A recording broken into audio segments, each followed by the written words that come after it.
அனைத்து நண்பர்களுக்கும் வணக்கம். வரக்கூடிய குரூப் 2 தேர்வுக்கான பொது தமிழ் தினசரி தேர்வு பார்த்துட்ருக்கோம். அந்த வரிசையில் இன்றைக்கி வந்து பார்த்தீங்கன்னாக்கா டெஸ்ட்டுக்கான போர்ஷன் வந்து 11th அட்வான்ஸ் தமிழில் லெசன் 2 and 3 பார்க்க போகிறோம். ஏற்கனவே வந்து பார்த்திங்கன்னா நீங்கள் வந்து 3 தேர்வு எழுதியிருப்பீங்க. இது வந்து 4வது தேர்வாக இருக்கும் உங்களுக்கு. சரி வாங்க வீடியோக்குள்ளே போகலாம். அதுக்கு முன்னாடி வீடியோக்கு இடையில் ஏதாச்சும் ஆட் வந்துச்சுன்னா கொஞ்சம் தயவு செஞ்சு எனக்காக பாருங்கள். மற்றபடிக்கு நான் எதுவும் கேட்கல, ஓகேவா? சரி வாங்க வீடியோக்குள்ளே போயிடலாம். முதல் கேள்வி பாருங்கள். எந்த நூற்றாண்டில் நொண்டி நாடகங்கள் தோற்றம் பெற்றதுன்னு கேட்டிருக்காங்க, ஓகேவா? இதில் வந்து பார்த்திங்கன்னா நொண்டி நாடகம் இதோட தோற்றம்னு வந்து பார்த்திங்கனாக்கா கிபி 17வது நூற்றாண்டில் தான் அது வந்து தோற்றம் பெறுது, ஓகேவா? இதுக்கு ஆன்சர் வந்து ஆப்ஷன் டி தான் கரெக்டு. இதெல்லாம் வந்து டேரக்ட் கொஸ்டின் தான், இதில் எக்ஸ்ப்ளனேஷன் பண்ணுறதுக்கு ஒன்றும் இல்லை, ஓகேவா? அடுத்ததாக ஒரு பொறுத்துகை கொடுத்துருக்காங்க. தமிழ் நாடக தலைமை ஆசிரியர், தமிழ் நாடக தந்தை, நாடக அரசி, நாடக காவலர்னு கொடுத்துருக்காங்க. இப்போது தமிழ் நாடக தலைமை ஆசிரியர் உங்களுக்கு தெரியும் யாருன்னா சங்கரதாஸ் சுவாமிகள். இதுக்கான ஆப்ஷன் வந்து பார்த்திங்கன்னா 2ல் ஸ்டார்ட் ஆகுது. நாடக தந்தை அப்படின்னு கேட்டாங்கனாக்க பம்மல் சம்பந்தனார், ஓகேவா? 2-4ன்னு வரணும் ஆப்ஷன். 2-4ன்னு ஆரம்பிக்கிறது நமக்கு டி தான் சரியாக வருது, அப்போ டி தான் இதுக்கான ஆன்சர். மீதி இருக்கிறத பார்த்துக்கோங்க. நாடக அரசி அப்படின்னா பாலாமணி அம்மையார், ஓகேவா? மிக முக்கியமானதாக பார்க்கலாம். இது வரைக்கும் கொஸ்டின் அவ்வளோவா இல்லை, இனிமேல் எதிர்பார்க்கலாம். நாடக காவலர் அப்படின்னு கேட்டாங்கனாக்கா ஆர்எஸ் மனோகர், ஓகேவா? இப்போது நமக்கு ஆப்ஷன் 2-4-1-3ன்னு வருது. Option D correct. இன்னொரு டைம் பார்த்துக்கோங்க. நாடக தலைமை ஆசிரியர்னு கேட்டாங்கனாக்கா சங்கரதாஸ் சுவாமி, அப்புறமா நாடக தந்தைன்னு கேட்டாங்கனாக்கா பம்மல் சம்பந்தனார், நாடக அரசின்னு கேட்டாங்கனாக்கா பாலாமணி அம்மையார், நாடக காவலர்னு கேட்டாங்கனாக்கா ஆர்எஸ் மனோகர். அடுத்த கேள்வி. இந்திய நாடக மேடை எனும் இதழை வெளியிட்டவர்னு கேட்டிருக்காங்க. இது வந்து பார்த்திங்கன்னா இது வரைக்கும் அவ்வளோவா கேள்வியாக நமக்கு இது வரைக்கும் எந்த எக்ஸாம்லையும் கேட்கல, ஒரு வாய்ப்பாக இருக்குது, ஓகேவா? இந்த இதில் வந்து யார் வெளியிட்டாங்க அப்படின்னு பார்த்தீங்கன்னா பம்மல் சம்பந்தனார் தான் வெளியிட்டிருக்காரு, ஓகேவா?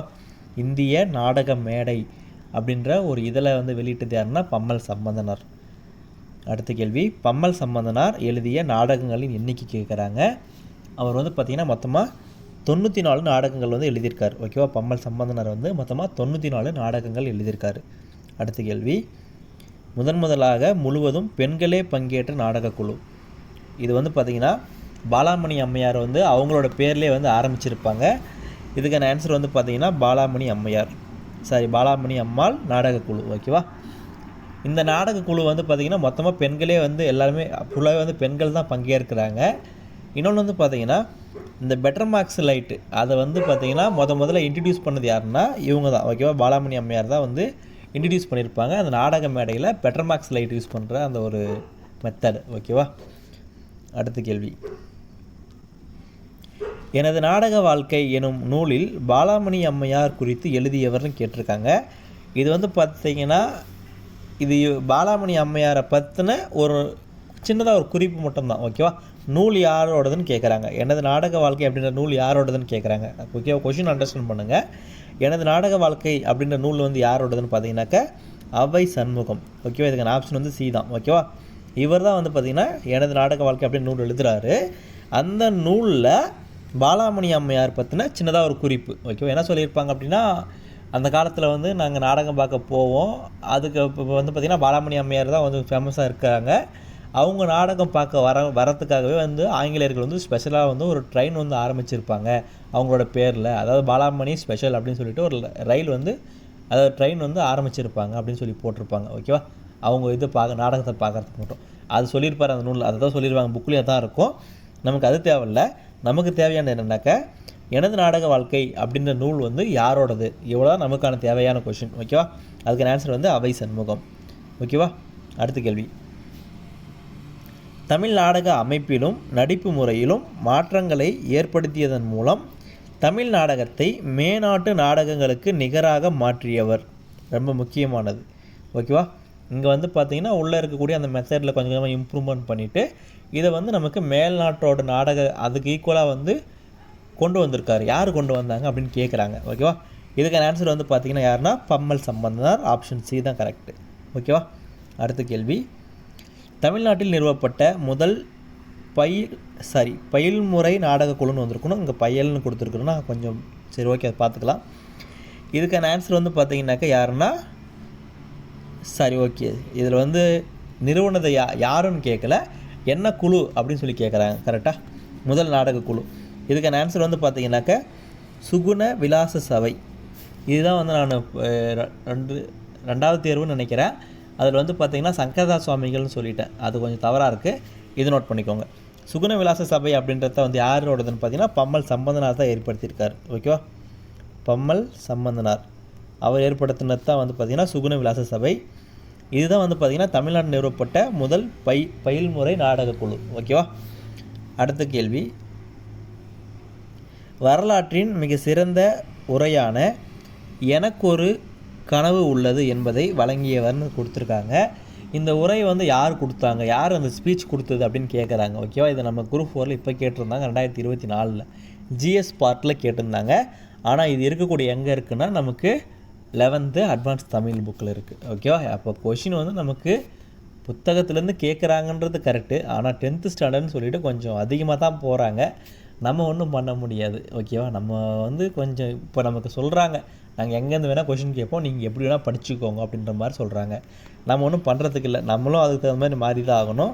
சரி ஓகே, எல்லாமே காம்படிஷன் தானே. சரி ஓகே, இதுக்கான ஆன்சர் யாருன்னு பார்த்தீங்கன்னாக்கா மார்ட்டின் லூதர் கிங். ஓகேவா, இதுக்கான ஆப்ஷன் வந்து பி தான் கரெக்டு. அடுத்த கேள்வி, பட்டிமண்டபம் என்னும் சொல் இடம்பெறாத நூல் அப்படின்னு சொல்லி கேட்டிருக்காங்க. அப்போது பட்டிமண்டபம் அப்படின்ற சொல் வந்து பார்த்திங்கன்னா எந்தெந்த நூலும் இடம்பெறுதுன்னு நமக்கு தெரிஞ்சிருந்தால் நாம் இதுக்கு போட முடியும். ஓகேவா, முதல்ல நான் அது சொல்கிறேன். பட்டிமண்டபம் அப்படின்ற சொல் வந்து பார்த்திங்கன்னா எந்தெந்த நூல்னு ஞாபகம் வச்சுக்கோங்க. இரட்டை காப்பியங்கள் உங்களுக்கு தெரியும் என்னென்ன, ஒன்று வந்து சிலப்பதிகாரம், இன்னொன்று மணிமேகலை.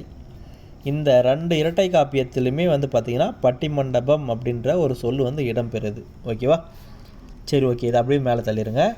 இப்போ அடுத்த 2 நூல் நம்ம ஞாபகம் வச்சுக்கணும். அதில் வந்து பார்த்திங்கன்னா கம்பரும், இன்னொன்று வந்து பார்த்திங்கன்னா மாணிக்க வாசகரும், இவங்க 2 பேரும் ஞாபகம் வச்சுக்கோங்க. ஓகேவா, மேலே வந்து இரட்டை காப்பியம் அப்படின்னு நூல் ஞாபகம் வச்சுக்கிட்டிங்கன்னா அது ஞாபகம் வரும். இதில் எப்படி ஞாபகம் வைக்கிறீங்கன்னா கம்பரையும் மாணிக்க வாசகரையும் ஞாபகம் வச்சுக்கோங்க. கம்பர் நமக்கு தெரியும், கம்பராமாயணம் ஈஸியாக போட்டுருவீங்க. மாணிக்க வாசகரது திருக்கோவையார் இருக்குது, திருவாசகம் இருக்குது. இதில் எது வரும்னு பார்த்தீங்கன்னா திருவாசகம் மட்டும்தான் வரும், திருக்கோவையார் வராது. இதில் வந்து பார்த்திங்கன்னா திருவாசகம் டேரெக்டாக நீங்கள் நூல் பேரே படிச்சுட்டு போகலாம். சம்டைம்ஸ் வந்து நூல் பேர் வந்து கன்ஃபியூஸ் ஆகிறதுக்கு ஒரு மாதிரி இருக்குது அப்படின்னா யார் வருவாங்க, யார் சொன்னாங்க அப்படின்னு ஞாபகம் வச்சுக்கினீங்க. 2 ஏதாச்சும் ஒன்று நமக்கு ஞாபகம் வரும். அதனால தான் நான் இப்படி சொல்கிறேன். ஓகேவா, மேலே வந்து இரட்டை காப்பியம் ஈஸியாக போட்டுருவீங்க, பிரச்சனை கிடையாது. பட் ஆனால் இந்த 2 நூல் வரும்போது கம்பராமாயணமும் இதுவும் வந்து பார்த்திங்கன்னா திருவாசகம், இந்த திருவாசகம்ன்றது உங்களுக்கு குழப்பம். அதேமாதிரி கம்பராமாயணன்றதை கூட சொல்லிடுவீங்க, திருவாசகம் கண்டிப்பாக குழப்பம். அதனால் என்ன சொல்கிறேன் அப்படின்னா அது கூடவே சேர்ந்து கம்பரும் மாணிக்க வாசகரும் இவங்க சொல்லியிருக்காங்க பட்டிமண்டபம் அப்படின்ற சொல்லு வந்து அப்படின்னு பார்த்துக்கிட்டிங்கனாக்க ஒன்றா உங்களுக்கு அந்த நூல் பேர் ஞாபகம் வரும், இல்லைனா அந்த ஆசிரியர் பேர் ஞாபகம் வரும். இதை வச்சு பார்த்தீங்கன்னா நீங்கள் இவங்க தான் எழுதியிருக்காங்கன்னு சொல்லிட்டு வர முடியும். அதுக்காக நான் இப்படி சொல்கிறேன். ஓகேவா, அப்போ இதுக்கான ஆன்சர் வந்து பார்த்திங்கன்னா திருக்குறள் வராது, கம்பராமாயணம் இருக்குது, திருவாசகம் இருக்குது, மணிமேகலை இருக்குது, இது கூடவே சிலப்பதிகாரம் இருக்குது. இந்த 4 நூல்லையும் வந்து பார்த்திங்கன்னா பட்டிமண்டபம் அப்படின்ற சொல் வந்து இடம்பெறுது. ஓகேவா, அடுத்த கேள்வி, மேடை பேச்சு நடைகளின் எண்ணிக்கைன்னு கேட்குறாங்க. அதாவது இந்த கேள்வி என்னன்னாக்க மேடை பேச்சு அப்படின்றது வந்து பார்த்திங்கன்னா எத்தனை வெரைட்டியாக கொடுக்குறாங்க அப்படின்றது தான் கேள்வி. ஓகேவா, இப்போ ஸ்பீச் நல்லா வந்து பார்த்திங்கன்னா காமெடி பண்ணி பேசுவாங்க, இல்லை வெறப்பாக பேசுகிறாங்க அப்படின்னு சொல்லுவாங்க, கோபமாக பேசுகிறது, அந்த மாதிரி ஒரு சில அந்த பாவனைன்னு சொல்லுவாங்க. ஓகேவா, இப்போ மேடை பேச்சு அதில் வந்து பார்த்திங்கன்னா எத்தனை டைப்பாக இருக்குது அப்படின்னு சொல்லி கொடுத்துருப்பாங்க. மொத்தமாக வந்து பார்த்திங்கன்னா 5 வகையாக இருக்குன்னு சொல்லி கொடுத்துருப்பாங்க. 5 வகையிலையும் புத்தகத்தில் ஒரு டைம் பார்த்துக்கோங்க. அவ்வளோ இம்பார்ட்டன்ட்லாம் கிடையாது, பட் ஆனால் தெரிஞ்சுக்கோங்க எத்தனை டைப் இருக்குது அப்படின்னு சொல்லிட்டு. ஓகேவா, அடுத்த கேள்வி, பிற சமய கொள்கைகளை வெறுக்காமல் மதித்தல், அவற்றை எதிர்ப்பின்றி ஏற்றுக்கொள்ளுதல் ஆகிய 2 பண்புகளை உலகிற்கு புகட்டிய சமயத்தை சார்ந்தவன் நான், இக்கூற்று யாருடையதுன்னு கேட்டிருக்காங்க. இன்னொரு டைம் கொஷின் பாருங்கள். பிற சமய கொள்கைகளை வெறுக்காமல் மதித்தல் மொதல் பாயிண்ட்டு, அவற்றை எதிர்ப்பின்றி ஏற்றுக்கொள்ளுதல் ஆகிய 2 பண்புகளை உலகத்திற்கு புகற்றிய சமயத்தை சார்ந்தவன் நான் அப்படின்னு சொன்னது யாருன்னு பார்த்தீங்கன்னாக்க சுவாமி விவேகானந்தர் தான் சொல்லியிருக்கார். ஓகேவா, இதுக்கான ஆன்சர் வந்து பார்த்தீங்கன்னா ஆப்ஷன் பி தான் கரெக்ட். அடுத்த கேள்வி, ஆகஸ்ட் 7, 1923 அன்று நடைபெற்ற தமிழ் மாணாக்கர் மாநாட்டில் தலைமை உரையாற்றியவர்னு கேட்டிருக்காங்க. இது வந்து பார்த்திங்கன்னா கொஷின் வந்து ரொம்ப டெப்த்து, பட் ஆனால் நான் என்ன சொல்கிறேன் அப்படின்னா இந்த இயர் ஞாபகம் வச்சுக்கோங்க. 1923 இந்த வருஷத்தில் தமிழ் மாணாக்கர் மாநாடு அப்படின்னு ஒன்று நடந்திருக்கு. இது 2ஐயும் மட்டும் பார்த்துக்கோங்க, அந்த இயரும் அந்த என்ன மாநாடு நடந்திருக்கோ அதை பாருங்கள். தமிழ் மாணாக்கர் மாநாடு எந்த வருஷம் நடந்துச்சுன்னு கேட்டாங்கன்னாக்கா 1923. இந்த மாநாட்டில் ஒருத்தர் வந்து ஸ்பீச் கொடுத்துருக்காரு, ஓகேவா, பேசியிருக்காரு. அவர் யாருன்னு பார்த்தீங்கன்னா திருவி கல்யாண சுந்தரனார் பேசியிருக்காரு, ஓகேவா. இதுக்கான ஆப்ஷன் வந்து சி தான் கரெக்ட், ஓகேவா. திருவிக்கா தான் வந்து இந்த மாநாட்டில் உரையாற்றியிருக்கார், ஓகேவா. அடுத்த கேள்வி, அறிஞர் அண்ணா மடைதிறந்த வெள்ளம் போல் உரையாற்றும் ஆற்றல் கொண்டவர். மேற்காணும் கூற்றில் இடம்பெறும் உவமை விளக்கும் பொருள்னு சொல்லி கேட்டிருக்காங்க. இதில் என்ன உவமை வருதுன்னு பாருங்கள். மடை திறந்த வெள்ளம் போல், இதான் வந்து மேலே இருக்கக்கூடிய உவமை. இதுக்கான பொருள்னு பார்த்தீங்கன்னா மடை திறந்த வெள்ளம்னா தடையின்றி மிகுதியாய், அப்படின்னா வந்து பார்த்தீங்கன்னா கண்டினியூஸாக வந்து அப்படியே எப்படி சொல்கிறது, அப்படியே பேச்சுட்டே போவார், அவர் வந்து தடுத்து நிறுத்த முடியாதுன்ற மாதிரி தான், ஓகேவா. அப்போது இதில் வந்து பார்த்தீங்கன்னா தடையின்றி மிகுதியாய் அப்படின்றத சரியான ஆன்சர். இதுக்கான பொருள் அதுதான், ஓகேவா. இந்த ஓமை கொடுத்துட்டு இதுக்கான பொருள் கேட்டாங்கனாக்க தடையின்றி மிகுதியாய், ஓகேவா. அடுத்த கேள்வி, காந்தியடிகள் காங்கிரஸிற்குள் புகுந்த பிறகே இந்தியா என்றோர் நாடுண்டு, அங்கு விழிப்பும் எழுச்சியும் மிக உண்டு என்று அறிந்து கொள்ள முடிகிறது. இக்கூற்றை கூறியவர் யாருன்னு கேட்குறாங்க. இந்த கூற்று வந்து பார்த்திங்கன்னா அறிஞர் அண்ணா வந்து காந்தி இறந்ததுக்கு அப்புறமா ஒரு ஸ்பீச் கொடுத்துருப்பாரு. அந்த ஸ்பீச்சில் சொன்னக்கூடிய வரிகள் தான் இது, ஓகேவா. அதாவது காந்தியடிகள் வந்து காங்கிரஸில் வந்ததுக்கு அப்புறமா தான் வந்து பார்த்திங்கன்னா இந்தியா அப்படின்னு ஒரு நாடு இருக்குது, அங்கே வந்து பார்த்திங்கன்னா விழிப்பும் எழுச்சியும் அதிகமாக இருக்குது அப்படின்னு சொல்லிட்டு அறிஞர் அண்ணா வந்து காந்தியை பற்றி சொல்லியிருக்காரு. அப்போது இந்த கூற்று வந்து பார்த்திங்கன்னா சொன்னது யாருன்னாக்க அறிஞர் அண்ணா. யாரை பார்த்து சொன்னாங்க அப்படின்னா காந்தியை பார்த்து, அதாவது காந்தியை யாரை பார்த்துன்றத விட காந்தியோட இறப்புக்கு அப்புறமா அவர் பேசுனதில் காந்தியை பற்றி சொல்லியிருக்காரு, ஓகேவா. அவ்வளோதான் கான்செப்ட். இதை சும்மா அப்புறம் பார்த்துக்கோங்க. நமக்கு வந்து ஒரு சில டைமில் செட் பண்ணும்போது இந்த மாதிரி கேட்குறதுக்கு ஒரு சில பாசிபிலிட்டி இருக்குது, அதுக்காக இதை எடுத்துகிட்டு வந்திருக்கேன், ஓகேவா. உங்களுக்கு பார்த்தா ஒன்றும் அவ்வளோ கஷ்டமாக இருக்காது. என்ன சொல்லியிருக்காங்க, காந்தி வந்ததுக்கப்புறமா தான் வந்து பார்த்தீங்கன்னாக்கா இந்தியான்னு ஒரு நாடு இருந்தது எல்லாருக்குமே தெரிய வருது அப்படின்றது தான் கான்செப்ட், ஓகேவா. அது மட்டும் தான் ஞாபகம் வச்சுக்கோங்க. அடுத்த கேள்வி, அரங்க அமைப்பு குறித்து கூறும் சிலப்பதிகாரத்தின் காதை. அரங்க அமைப்பு அப்படின்னா நம்ம ஏற்கனவே பார்த்துருப்போம், நிறைய டைம் நான் சொல்லியிருக்கேன். சிலப்பதிகாரம்னு ஒன்று இருக்குது, அதான் வந்து பார்த்திங்கன்னா அரங்க அமைப்பை பற்றி சொல்லுது அப்படின்னு சொல்லி பார்த்துருப்போம், ஓகேவா.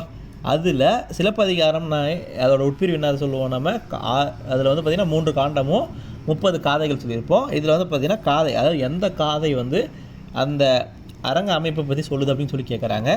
இதுக்கான ஆன்சர் வந்து பார்த்திங்கன்னா அரங்கேற்று காதை, ஆப்ஷன் டி தான் கரெக்ட், ஓகேவா. அடுத்த கேள்வி, சாக்ரட்டிஸை போல தமது பேச்சால் இளைஞர்களை சிந்திக்க வைத்தவர். இந்த கொஷின் பார்த்திங்கன்னா பேச்சு திறமை தான், ஓகேவா. ஆனால் வந்து பார்த்திங்கன்னா கீழே இருக்கிற 4 பேருமே ரொம்ப முக்கியம். அறிஞர் அண்ணா கொடுத்துருக்காங்க, கலைஞர் கொடுத்துருக்காங்க, எம்ஜிஆர் கொடுத்துருக்காங்க, தந்தை பெரியார் கொடுத்துருக்காங்க. ஆப்ஷன் வந்து கண்டிப்பாக கன்ஃபியூஸ் ஆகும். ஒரு சின்ன விஷயம் ஞாபகம் வச்சுக்கோங்க, சாக்ரட்டிஸ் அப்படின்னு சொல்லியிருக்காங்க. நம்ம தெற்காசியாவின் சாக்ரட்டிஸ்ன்னு சொல்லிட்டு ஒருத்தர் சொல்லுவோம், அவர் யார், தந்தை பெரியார். அதை ஒன்று ஞாபகம் வச்சு நீங்கள் போடுங்க. என்னென்னா சாக்ரட்டிஸ் மாதிரி அந்த பேச்சால் இளைஞர்களை கவர்ந்தவர் அப்படின்னு கேட்டாங்கன்னாக்கா தந்தை பெரியார். இதுக்கான ஆப்ஷன் வந்து டி தான் கரெக்ட், ஓகேவா. அடுத்த கேள்வி, முத்தமிழுள் 3ஆம் தமிழ்னு கேட்குறாங்க.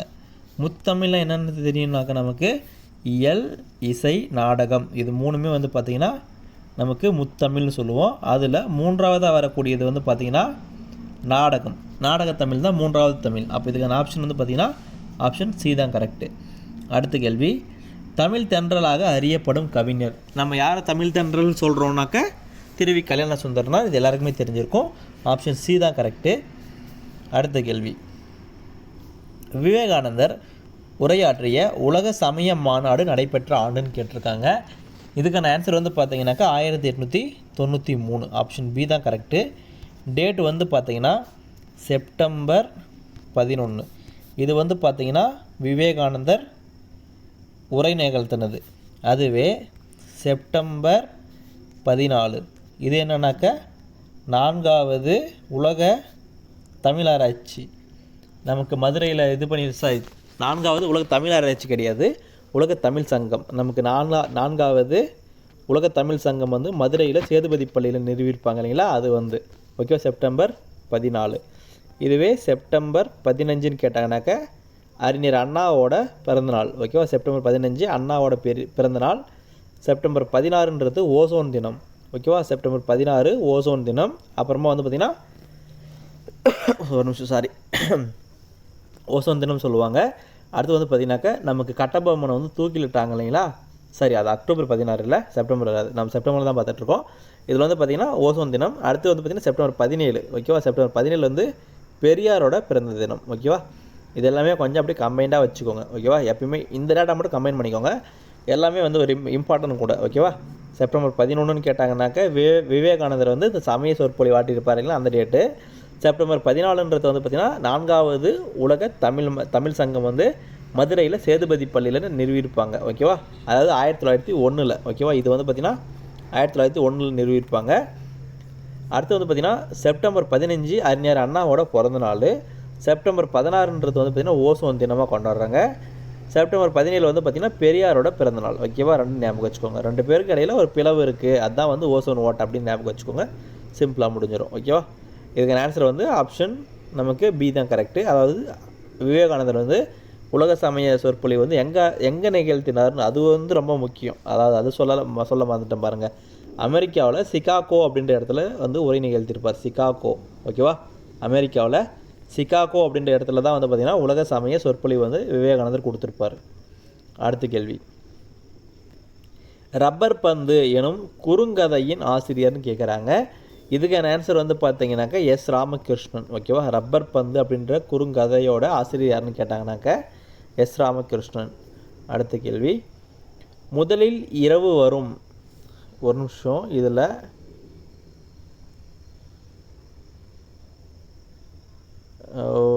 ஏதோ மிஸ் ஆகுது, ரைட், ஒரு ஆப்ஷன் வந்து மிஸ் ஆகுது, ஒன்றும் பிரச்சனை இல்லை. இதில் நமக்கு தேவையான ஆப்ஷன் இருக்குது, சரி ஓகே. முதலில் இரவு வரும் எனும் சாகித்ய அகாதமி விருது பெற்ற நூலின் ஆசிரியர் கேட்குறாங்க. இது வந்து பார்த்திங்கன்னா ஆதவன், ஓகேவா. முதலில் இரவு வரும்னு கேட்டாங்கனாக்கா இதுக்கான ஆன்சர் வந்து பார்த்திங்கன்னா ஆதவன் தான், ஓகேவா. இதில் ஒரு ஆப்ஷன் மிஸ் ஆகுது, நான் உங்களுக்கு கொடுக்கும்போது அதை கரெக்ஷன் பண்ணி கொடுத்துட்றேன், ஓகேவா. அடுத்த கேள்வி, கீழ்காணும் படைப்புக்குரியவர்னு கேட்டிருக்காங்க. சுந்தரகாண்டம் அப்படின்னு சொல்லி கொடுத்துருக்காங்க. சுந்தரகாண்டம் அப்படின்னா நமக்கு உடனே எங்கே ஞாபகம் வரும்னா ராமாயணத்தில் 5வது காண்டம் அனுமனோட தலைமை பண்புகளை பற்றி பேசியிருப்பாங்க அப்படின்றது ஞாபகம் வரும், ஓகேவா. அப்போது இங்கே வந்து எனக்கு கொடுத்துருக்காங்கன்னா சுந்தரகாண்டம்னு சொல்லிட்டு ஒரு நூல் கொடுத்துருக்காங்க. அதாவது கம்பராமாயணத்தில் 5வது பகுதி வந்து சுந்தரகாண்டம். இந்த சுந்தரகாண்டம் அப்படின்ற பேரில் ஒரு நூல் எழுதுனது யாருன்னு பார்த்தீங்கன்னாக்க ஜெயகாந்தன், ஓகேவா. இதுக்கான ஆப்ஷன் வந்து ஏ தான் கரெக்டு. அடுத்த கேள்வி, தமிழகத்தின் மாப்பசான் அப்படின்னு சொல்லி கொடுத்துருக்காங்க. ரெண்டு விஷயம் இருக்குது. தமிழகத்தின் மாப்பசான்னு சொன்னாங்கன்னாக்கா புதுமை பித்தனை போடுங்க, தென்னாட்டின் மாப்பசான் அப்படின்னு கொடுத்தாங்கன்னாக்கா ஜெயகாந்தனை போடுங்க. ரெண்டையும் வந்து குழப்பிக்காதீங்க. தமிழகத்தின் மாப்பசான் அப்படின்னு கேட்டாங்கன்னா புதுமை பித்தன் தான் ஆன்சர். புக்கில் அப்படி தான் இருக்குது, ஓகேவா. நமக்கு புக்கு டேட்டா தான் ஃபைனல் வரும், அதனால் புதுமை பித்தன் எடுத்துக்கோங்க. ஜெயகாந்தன் யாருன்னா சொன்னாங்கன்னாக்கா நீங்கள் அதை ஸ்கிப் பண்ண பாருங்கள், அதை எடுக்காதீங்க. ஏன்னா புத்தகத்தில் இருக்க தான் நமக்கு கீ ஆன்சர், ஓகேவா. அடுத்த கேள்வி, தமிழின் தொடக்ககால தமிழின் தொடக்ககால கதைகளுள் ஒன்றான 6ல் ஒரு பங்கு யாருடைய படைப்புன்னு கேட்டிருக்காங்க. 6ல் ஒரு பங்கு அப்படின்றது பார்த்திங்கன்னா 1910 பாரதியார் வந்து எழுதியிருப்பார், ஓகேவா. ஆப்ஷனில் எங்கே பாரதியார் சியில் இருக்கார் பாருங்கள், சுப்பிரமணியன்றது பாரதியாரோட இயற்பெயர். 6ல் ஒரு பங்கு அப்படின்றது வந்து பார்த்திங்கன்னா ஒரு நூல். அந்த நூலை வந்து யார் எழுதுனதுன்னா பாரதியார். இயர் வந்து 1910 எழுதியிருப்பார், ஓகேவா. அடுத்த கேள்வி, தமிழின் முதல் சிறுகதை என அறியப்படுவதுன்னு கேட்டிருக்காங்க. இதுக்கான ஆன்சர் வந்து பார்த்தீங்கன்னாக்கா குளத்தங்கரை அரச மரம், ஓகேவா. இது வந்து பார்த்திங்கன்னா 1915, ஓகேவா. இந்த வருஷத்தில் வாவேசு ஐயர், ஓகேவா, வாவேசு ஐயர் அவர் வந்து எழுதியிருப்பார், ஓகேவா. மிக முக்கியமானது. இது வந்து பார்த்திங்கன்னா நமக்கு இன்னொரு இடத்துல சேரன்மாதேவி அந்த குருகுலம் அப்படின்ற ஒரு ஆசிரமத்தை வந்து நடத்துனது வந்து இவர் தான், வாவேசு ஐயர் தான். அங்கே வந்து பார்த்திங்கனாக்கா அந்த இது சொல்லுவாங்க, என்ன சொல்கிறதுனா அந்த பிராமணர்களுக்கு அந்த குழந்தைங்களுக்கு மட்டும் தனியாக சாப்பாடு கொடுப்பாங்க, தாழ்த்தப்பட்ட குழந்தைங்களை வந்து ஒரு மாதிரி நடத்துவாங்க அப்படின்னு சொல்லிட்டு ஒரு சின்ன பிரச்சனை வரும். பெரியார் வந்து போராட்டம் பண்ணுவார், அதெல்லாம் கொஞ்சம் பெரிய இஷ்யூவாக போகும், ஓகேவா. அதுக்கப்புறமா தான் கொஞ்சம் பெரியார் வந்து கொஞ்சம் அதில் வந்து பிரிஞ்சு வந்து சுயமரியாதை இயக்கத்தெல்லாம் வந்து ஆரம்பிப்பார். அது ரொம்ப முக்கியமானது. அந்த குருகுல கல்வியை கொஞ்சம் எதிர்ப்பார் பெரியார், அதில் ரொம்ப முக்கியம். அந்த ஆசிரமத்தை நடத்தினது வந்து வாவேசு ஐயர் தான், சேரன்மாதேவி, அது ரொம்ப முக்கியமானது, ஓகேவா. அடுத்தது பாருங்கள், தமிழ் நவீன இலக்கியத்தை தொடக்க காலத்திலேயே செழுமைப்படுத்தியவர் நமக்கு இப்போ 2024 கேட்ட குரூப் 4 கொஷின் இது, ஓகேவா. இதுக்கான ஆன்சர் வந்து யாருன்னாக்கா நமக்கு புதுமை பித்தன், ஓகேவா.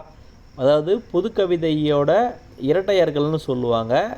அதுக்கான ஆன்சர் வந்து பார்த்திங்கன்னா ஒன்று வந்து பார்த்திங்கன்னா சாரி அதுக்கும் இதுக்கும் டிஃபர் ஆகுது.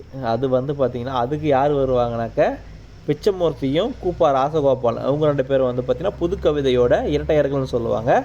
இதுக்கான ஆன்சர் வந்து பார்த்திங்கன்னா புதுமை பித்தன். அதாவது நமக்கு ஏற்கனவே பார்த்துருக்கோம் தமிழ்நாட்டின் மாப்பசான் அப்படின்றது வந்து பார்த்திங்கன்னா புதுமை பித்தன் பார்த்தோம். அதே மாதிரி இங்கே வந்து பார்த்திங்கன்னா தமிழ் நவீன இலக்கியத்தை தொடக்க காலத்தில் செழுமைப்படுத்தியவர் அப்படின்னாலும் புதுமை பித்தன் பார்க்குறோம். இன்னொரு விஷயம் இருக்குது, சிறுகதை மன்னன் அப்படின்னு சொல்லிட்டு நமக்கு 2 டேட்டா இருக்குது. ஒன்று வந்து பார்த்திங்கன்னா புதுமை பித்தன் கொடுத்துருப்பாங்க, இன்னொரு புக்கில் வேற ஒரு இடத்தாவில், அதாவது 10வது புக்கில் வந்து பார்த்திங்கன்னா ஜெயகாந்தன் கொடுத்துருப்பாங்க சிறுகதை மன்னன் சொல்லிட்டு. அதே மாதிரி லோயர் ஸ்டடியில் ஏதோ ஒரு எந்த லெசன் கரெக்டாக ஞாபகம் இல்லை, அதில் வந்து பார்த்திங்கனாக்கா நமக்கு புதுமை பித்தனை வந்து சிறுகதையின் மன்னன் கொடுத்துருப்பாங்க. சிறுகதை மன்னன் அப்படின்னு சொன்னாங்க. 2 பேருமே நீங்கள் ஆப்ஷனில் ஞாபகம் வச்சுக்கோங்க. யார் ஆப்ஷனில் கொடுக்குறாங்க அவங்கள போட்டுக்கோங்க. ஓகேவா? சரி, ஓகே. அடுத்த கேள்வி, நாஞ்சில் நாடு என அழைக்கப்படும் பகுதின்னு கேட்டிருக்காங்க. நாஞ்சில் நாடு அப்படின்னாலே குமரி தான். ஓகேவா? கன்னியாகுமரி, அதுதான் வந்து நாஞ்சில் நாடுன்னு சொல்லுவாங்க. அடுத்த கேள்வி, வேர்சொல் காண்கன்னு கேட்டிருக்காங்க. வேர்சொல் இப்போ வேறு என்ன கொடுத்துருக்காங்க சொல்லி எனக்கு இதுன்னு பாருங்கள், கண்டவர்னு இருக்குது. கண்டவர் அப்படின்னா அது வந்து பார்த்திங்கன்னா பிரிக்கும் போது கான் அப்படின்றது தான் வந்து பார்த்திங்கன்னா அதுக்கான வேர் சொல்லாக வரும். எப்படின்னா இப்போ பாருங்கள், கண்டு ஊ அப்படின்னு முடியுதா, ஊன்னு முடிஞ்சிச்சுன்னா வினையச்சமாக வரும். ஓகேவா?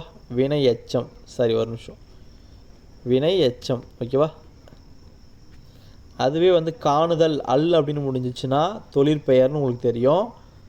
கான் அப்படின்றது தான் வந்து பார்த்திங்கன்னா இதுக்கான வேர் சொல். ஓகேவா?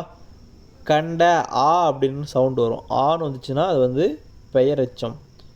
ஓகேவா? பெயரெச்ச விகுதி, அது பெயரெச்சம் சொல்லுவாங்க.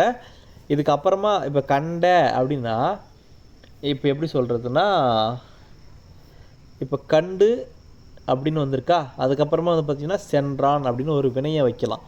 ஒரு அந்த எச்சத்துக்கு பின்னாடி ஒரு வினையை வச்சுங்க அப்படின்னா அது வந்து வினையச்சமாக சொல்லுவாங்க. இப்போ கண்ட பையன் அப்படின்னு சொல்லுவோம். இல்லை வேறு ஏதாவது ஒரு சின்னதாக ஒரு எக்ஸாம்பிள் நீங்கள் பார்த்துக்கோங்க. இல்லைனா எப்படி சொல்கிறது, ஏதாவது ஒரு பொருள் பின்னாடி, ஓகேவா, அது பின்னாடி ஒரு மலைனே கூட எடுத்துக்கோங்க. ஏதோ ஒன்று நான் ஒரு இதை பார்க்குறேன் அப்படின்ற மாதிரி. ஓகேவா? அதுக்கு பின்னாடி ஒரு பொருள், அதாவது ஒரு பெயர் சொல் வரத மாதிரி வச்சிங்கன்னா அது வந்து பெயரச்சன்னு சொல்லுவாங்க. ஒரு வினையை வச்சிங்கன்னா வினையச்சன்னு சொல்லுவாங்க. அதெல்லாம் வந்து இலக்கண கான்செப்டில் வரும். நமக்கு வந்து அதெல்லாம் தேவையில்லை. சும்மா நமக்கு அது எப்படி கண்டுபிடிக்கிறோம் அப்படின்றது தெரிஞ்சால் மட்டும் போதும். இதுக்கான ஆன்சர் வந்து பார்த்திங்கன்னா கான் அப்படின்றத வேறு சொல். ஓகேவா? அடுத்து வந்து பார்த்திங்கன்னா தமிழ் சொல்லை காண்கன்னு கொடுத்துருக்காங்க. இப்போ கீழே கொடுத்துங்கிறத பார்க்கணும். கீழே வந்து பார்த்திங்கன்னா சபாஷ், ஆசீர்வாதம், லீவ் இதெல்லாமே பார்த்திங்கன்னா வேறு மொழியோட சொற்கள்.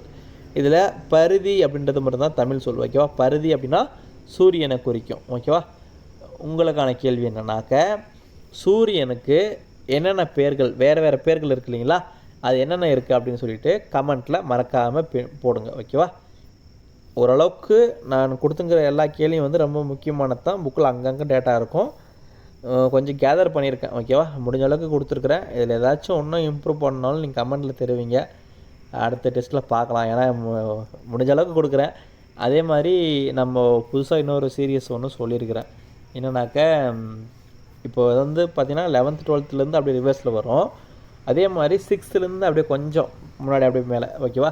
ஏற்கனவே நம்ம படிச்சிருப்போம், ஏற்கனவே படித்தவங்க இருப்பாங்க, புதுசாக வரவங்களுக்கும் கொஞ்சம் புதுசாக இருக்கும்.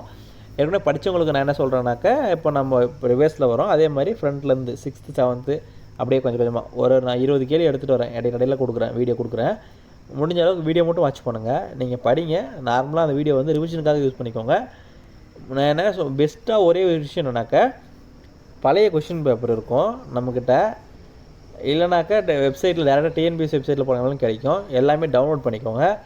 டவுன்லோட் பண்ணிவிட்டு அதை வந்து பார்த்திங்கன்னா ஒரிஜினல் கொஷின் தானே எல்லாமே, அந்த 4 ஆப்ஷனும் வந்து ஒர்க் அவுட் பண்ணுங்கள். இப்போ இருந்து எடுத்திங்கன்னா கூட ஒரு நாளைக்கு அதிகபட்சமாக ஒரு கொஷின் எடுத்துக்கிட்டிங்கன்னா கூட நமக்கு டோட்டலாக வந்து பார்த்திங்கன்னா ஒரு 40 எக்ஸாம் பக்கம் இருக்கும். ஓகேவா? நமக்கு டிபார்ட்மெண்ட் பேப்பர் தனியாக இருக்குது. அதில் பொது தமிழில் வந்து பார்த்திங்கன்னா நமக்கு நார்மலாக எழுத ஒன்று இருக்குது, டிபார்ட்மெண்ட் பேப்பர் தனியாக இருக்குது. இப்போ நார்மலாக எழுந்து பார்த்தீங்கன்னாக்கா அதில் வந்து பார்த்திங்கன்னா 100 கொஷின் நம்ம எல்லாமே கலந்துருக்கும். அந்த மாதிரி ஒரு கொஷின் பேப்பர் எடுத்து பார்த்திங்கன்னா 4 ஆப்ஷனும் ஒர்க் அவுட் பண்ணி பார்த்தீங்க அப்படின்னா உங்களுக்கு வந்து பார்த்திங்கன்னா ஒரு நல்ல ஐடியா கிடைக்கும். ஓகேவா? அதாவது உங்களுக்கு தெரியாத கேள்வி வந்தால் கூட ஆப்ஷன் வந்து இந்த மாதிரி தான் இருக்கும், இப்படி தான் இவங்க யோசிச்சு இப்படி செட் பண்ணியிருப்பாங்க அப்படின்னு ஒரு கெஸ்ஸிங்க்கு நீங்கள் வர முடியும். மேக்ஸிமம் வந்து பார்த்திங்கன்னா தப்பான கொஷினுக்கு போக மாட்டீங்க. அப்படியே போனாலும் பார்த்தீங்கன்னா எப்படி இருக்குன்னா பாதிக்கு பாதி 50-50 தான் வருமே தவிர 4 ஆப்ஷன்லேயும் உட்காந்துட்டு இருக்க முடியாது. ஓகேவா? அதெல்லாம் வந்து கொஞ்சம் ப்ராக்டிஸ் பண்ணிங்கனாக்க தெரியாத கொஷின் கூட சூப்பராக ஆன்சர் பண்ணலாம். அது ஒரு இது இருக்குது, ட்ரிக் இருக்குது. அந்த கொஷின் செட் பண்ணுறவங்களோட மைண்ட் செட்டை வந்து நாம் கொஞ்சம் ரீச் பண்ணுறோம், கொஞ்சம் வாட்ச் பண்ணி எடுக்கணும். ஓகேவா? அது ஒன்று தான் மட்டும் தான். ஓகேவா? மற்றபட்டுக்கு ஒன்றும் இல்லை. அடுத்தடுத்த வீடியோவில் நான் சொல்கிறேன். ஓகேவா? பழைய கொஷின் பேப்பர் வந்துட்டு இப்போ நம்ம நார்மலாக போகிறது போகலாம். பழைய கொஷின் பேப்பர் நான் வந்து கடைசியாக சொல்கிறேன். இல்லை, நான் இடையில கூட கொடுக்குறேன். ஓகேவா?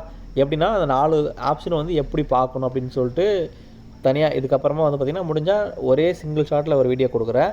அப்படி இல்லைனா 50 கொஷினாக பிரித்து கொடுக்குறேன். ஓகேவா? எப்படி பார்க்கணும்னு சொல்லிட்டு அதில் வந்து பார்த்திங்கன்னா முக்கியமாக நமக்கு அந்த இலக்கணம் சைடும் அப்புறமா அந்த தமிழ் அறிஞர்கள் சைடும் வரக்கூடிய கொஷின் வந்து தப்பு பண்ணக்கூடாது. அதுக்கப்புறமா அந்த இடையில கொடுப்பாங்க. அதில் வந்து பார்த்திங்கன்னா திருக்குறள் வந்து தெரிஞ்சது வந்தால் பிரச்சனை கிடையாது, தெரியாத வந்தால் ரொம்ப கஷ்டம். நமக்கு அப்படி தான் செட் பண்ணுவாங்க. மோஸ்ட்லி எல்லாருக்குமே வந்து பார்த்திங்கன்னா 90 கொஷின் கண்டிப்பாக தெரிகிற மாதிரி இருக்கும், மீதி கொஞ்சம் தெரியாத மாதிரி இருக்கும். வளன்னு என்னடா அவன் பேசிட்டு இருக்கிறான்னு நினைக்காதீங்க. எனக்கு தெரிஞ்ச விஷயத்த நான் சொல்கிறேன். இது வரைக்கும் நான் கொஷின் பேப்பர் நிறைய அனலைஸ் பண்ணியிருக்கிறேன். ஒரு சிலது ஜிஎஸ் சைடு விட்டுருங்க, தமிழில் நல்லாவே ஓரளவுக்கு சொல்லியிருக்கிறேன். எனக்கு ஓரளவுக்கு தெரியுது. ஓகேவா? அதனால் சொல்கிறேன். இப்போ நான் கொஷின் பேப்பர் எடுக்கிறேன், இந்த கொஷின் பேப்பர் நான் மேக் பண்ணுறேன் அப்படின்னா அவங்க எப்படி யோசிச்சு அவங்க ஒரிஜினலாக கொஷின் எப்படி செட் பண்ணுறாங்களோ அந்த மைண்ட் செட்டை தான் நான் எடுக்கிறேன். ஓகேவா? அதனால தான் நான் சொல்கிறேன். மற்றபட்டுக்கு ஒன்றும் இல்லை. நம்ம வீடியோ முடிச்சிக்கலாம். ஓகேவா? வேணுன்னா அடுத்தடுத்து வரக்கூடியல நான் கொஞ்சம் கொஞ்சமாக சொல்கிறேன். ஒரே வீடியோவில் போட்டு என்னடா அறுக்கலான்னு நினைக்காதீங்க. ஓகேவா? நான் வீடியோ முடிச்சுக்கிறேன். முடிஞ்ச அளவுக்கு உங்கள் ஃப்ரெண்ட்ஸுக்கு இதை ஷேர் பண்ணிவிடுங்க வீடியோவை. ஓகேவா? தேங்க்யூ.